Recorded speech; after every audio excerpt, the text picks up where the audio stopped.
So ఇప్పుడు ఇంత ఇప్పుడు హరీష్ రావు, నేను మొన్న అన్నాను, హరీష్ రావు, కేటీఆర్, కేసీఆర్, ఇప్పుడు కనుక ఒక సందర్భంలో ఇప్పుడు బెస్ట్ చీఫ్ మినిస్టర్ ఎవరు అని పెడితే రాష్ట్రంలో కట్టింగ్ అక్రాస్ ఆల్ పార్టీస్ మళ్ళీ టాప్ 3 బీఆర్ఎస్ పార్టీ నుంచే ఉంటారు ఇవాళ కాంటెక్స్ట్ లో. అంటే మీకు అంటే 2 కత్తులు ఒక వరలో ఇమ్మడం అంటారు, 3 కత్తులు ఎట్లా ఒక వరలో ఇమ్ముడుతున్నాయి అంటే నిజానికి వాళ్లకు లీడర్షిప్ పరంగా. నేను ఒకసారి హరీష్ రావు గారు ముగ్గురు ఒకే పార్టీ కావడం మైనస్. బహుశా ఇప్పుడు కొంతమంది బీజేపీ ఫేవర్ లో ఉండి, బీజేపీలో ఉండి హరీష్ రావును కేటీఆర్ అభిమానించే వాళ్ళు ఉండొచ్చు, ప్లస్ కాంగ్రెస్ లో ఉండి కూడా వీళ్ళిద్దరిని అభిమానించే వాళ్ళు ఉండొచ్చు. ఆ పార్టీ ఓటర్స్ ఆ పార్టీకి ఉంటారు, సరే బీఆర్ఎస్ లో ఉన్నది కాదు, కానీ పర్సన్స్ వైజ్ గా ఓటింగ్ పెడితే బెస్ట్ అడ్మినిస్ట్రేషన్ పరంగా అయినా లేకపోతే థింకింగ్ పరంగా అయినా నో డౌట్ ఈ ముగ్గురికే వస్తుందని నేను అనుకుంటాను. వీళ్ళే టాప్ 3 లో ఉంటారు అనుకుంటాను. చాలా చాలా శక్తిమంతులు, ఏం అనుమానం లేదు. నేను ఒకసారి హరీష్ రావు గారిని ఒక మాట అడిగాను, మిమ్మల్ని ఎక్కువ బాధ పెట్టే విషయం ఏమిటి, మీరు ఎక్కువ ఏ విషయంలో మీరు ఎక్కువ బాధపడతారని అడిగాను. దానికి ఆయన నాకు చెప్పిన జవాబు ఏంటంటే, రోజు మా ఇంటికి చాలా మంది వస్తుంటారు, ఏదో పనుల కోసం వస్తుంటారు, ఏదో సహాయార్థమై వస్తుంటారు.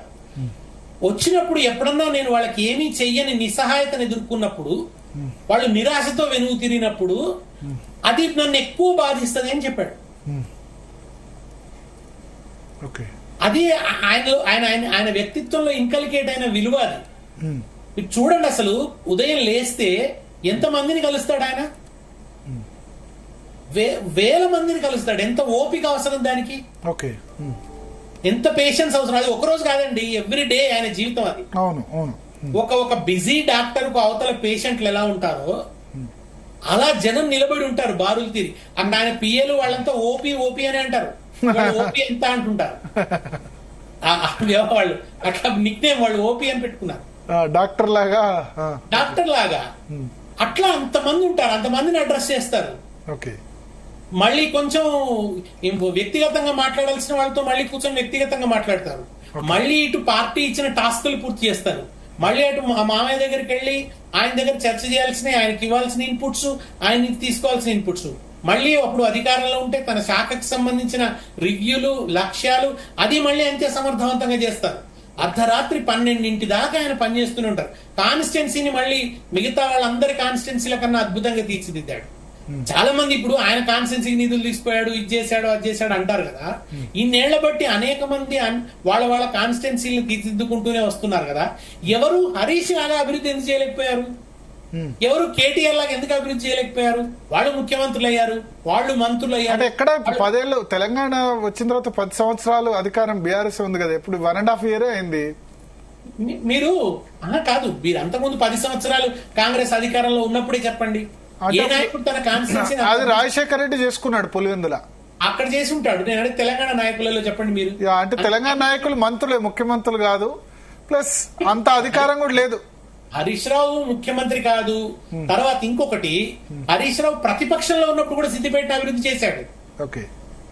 ప్రతిపక్షంలో ఉన్నప్పుడు కూడా ఎక్కడ ఏ ఫండ్స్ ఉంటాయి, ఏవి తీసుకురావచ్చు అని చెప్పి అలర్ట్ గా ఉండడం అండి, సెన్సిటివ్ గా ఉండడం, ఆ విషయాల్లో కమాండ్ సంపాదించడం.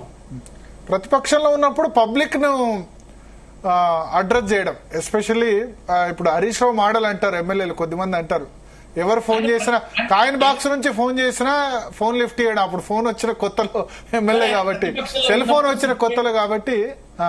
ఆయన ప్రతిపక్షంలో ఉన్నప్పుడు సిద్దిపేటలో మాస్టర్ ప్లాన్ అమలైంది. ఆయన ప్రతిపక్షంలో ఉన్నప్పుడే సిద్దిపేట కాలేజీ యూనివర్సిటీ అయింది. అప్పుడే కదా సిద్దిపేట కాలేజీకి నేను డబ్బులు ఇచ్చాను అని కిరణ్ కుమార్ రెడ్డి అసెంబ్లీలో అన్నాడు. ఆ పైనుంచి మాట్లాడుతూ ₹1 కూడా ఇవ్వను అని అన్నాడు ఆయన. ఆ తర్వాత అప్పుడే సిద్దిపేటలో చెట్లు పెట్టించడం జరిగింది. అప్పుడే సిద్దిపేటకు అనేక రకాల విద్యా సంస్థలు తీసుకురావడం జరిగింది. ఆయన తనకున్న శక్తియుక్తులు, అదే సెంట్రల్ గవర్నమెంట్ నుంచి కూడా ఏ ఫండ్స్ ఉంటాయి, ఏమిటి, ఎలా ట్యాప్ చేయొచ్చు, దానికి మనుషులు ఎవరిని ఉంచాలి, నిరంతరం అది ఆలోచించడం, పర్సువేట్ చేయటం. ఇప్పుడు ఊళ్ళో చెట్లు పెట్టాడండి, ఒక చెట్టు వాడిపోతే ఆయనకు మనసు పట్టదు. పర్సనల్ కేర్ నేను అనేది ఎలా, ప్రతి విషయం మీద ఓ అడుగు ముందుంటాడు అందరికంటే కూడా. అందుకని 24,000 నుంచి మెజారిటీ స్టార్ట్ అయ్యి లక్ష దాటిపోయింది. పెరుగుతూనే ఉంది. అట్లా ఉంటాడు మొన్న ఆయన. కనుక మొన్న ఎలక్షన్ లో ఫస్ట్ టైం తగ్గడం.